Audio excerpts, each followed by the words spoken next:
Now I am explaining mutation theory of De Vries. De Vries mutation theory was based upon his observation on evening primrose, that is Ornithera lamarckiana, in a field near Amsterdam. He observed that the wild variety of primrose showed characteristic differences. According to him, the differences were originated suddenly and were inheritable. The plant with new character transmit them to their offspring. De Vries called them as mutant, and the newly developed characteristics were called mutations. According to this theory, new species originate as a result of these large discontinuous variation appeared suddenly. De Vries coined the term saltation for these sudden variation.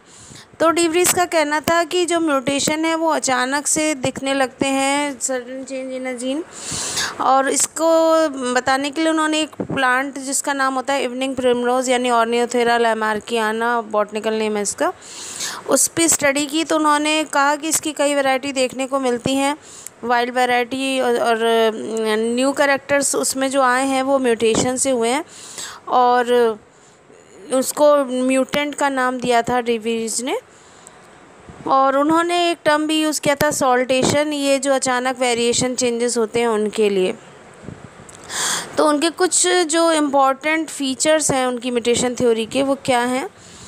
Mutation appear from time to time among the organism of naturally breeding species और population. These mutants are clearly distinct from their parents. तो next generation में अगर कोई अचानक से variation दिखता है तो वो अपने पेरेंट्स से बिल्कुल अलग हो सकता है, और ये म्यूटेशन की वजह से होता है।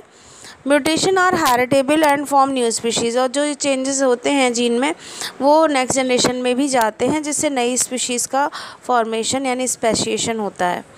Mutation are sudden and large and are different form Darwin fluctuating variation which are small and directional. Mutation जो हैं वो अचानक होते हैं और बहुत बड़े होते हैं, और ये डार्विन ने जैसे कहे थे वेरिएशन उनसे थोड़ा अलग होते हैं क्योंकि ये स्मॉल और डायरेक्शनल थे। म्यूटेशन में appear in any direction are subjected to natural selection. Unfavourable mutation are eliminated by natural selection. Mutation harmful beneficial दोनों तरीके के किसी भी डायरेक्शन में हो सकते हैं, और नेचर डिसाइड करती है कि जो हार्मफुल वेरिएशन है उन्हें एलिमिनेट कर दिया जाता है म्यूटेशंस को, और नेक्स्ट जनरेशन नहीं बनती। लेकिन जो बेनिफिशियल वेरिएशंस चेंजेस म्यूटेशन होते हैं वो हेरिटेबल होते हैं, नेक्स्ट जनरेशन में भी जाते हैं।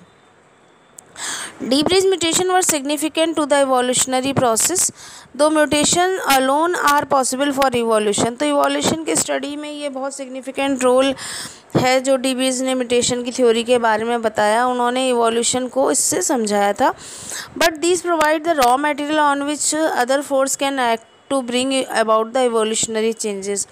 But one of the most important criticism of this theory is that it is extremely hard to believe that mutation have provided sufficient opportunity for all specialized adaptation that exist in nature। तो mutation theory से adaptation को समझा पाना थोड़ा सा मुश्किल है, क्योंकि एडेप्टेशन जो है वो इन्वायरमेंट के हिसाब से ऑर्गेनिज्म एडजस्ट करता है अपने आप को। Now I am explaining mutation theory of De Vries.